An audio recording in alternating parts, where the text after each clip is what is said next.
దేవునికి మహిమ కలుగును గాక. మీ అందరికీ శుభములు, వందనాలు తెలియజేస్తున్నాను.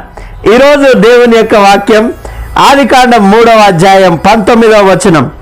నీవు నేలకు తిరిగి చేరు వరకు నీ ముఖము చెమట కార్చి ఆహారము తిందువు, ఏలయనగా నేల నుండి నీవు తీయబడితివి, నీవు మన్నే గనుక తిరిగి మన్నైపోవుదు అని దేవుడు ఆదాముతో చెప్తూ ఉన్నాడు. చూడండి, మన్ను ఎప్పుడు తిరిగి మంటికి చేరుతూ ఉన్నది. కానీ మన లోపల ఉన్నటువంటి ఆత్మ ఏదైతే దేవుడు దయచేశాడో దాన్ని కాపాడుకునే ప్రయత్నము మనము చేయాలి.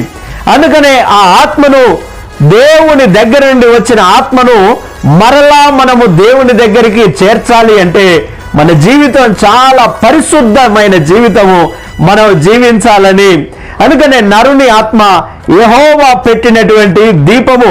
సామెతల గ్రంథము 28వ అధ్యాయము 20వ వచనములో చెప్తూ ఉన్నాడు దేవుడు. అందుకని ఆ దీపాన్ని మనం కాపాడుకోవాలి.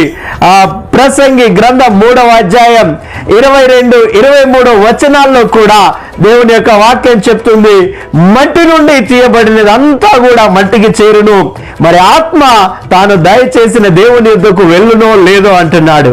మనం వెళ్తామా లేదా అనేటువంటిది మనము ఈ 100 సంవత్సరాలు ఏ విధంగా జీవిస్తున్నాం, నీతి న్యాయాలు అనుసరించి దేవుని యొక్క పరిశుద్ధ జీవితం జీవిస్తున్నామా లేదా అనేటువంటిది గమనించుకోవాలి.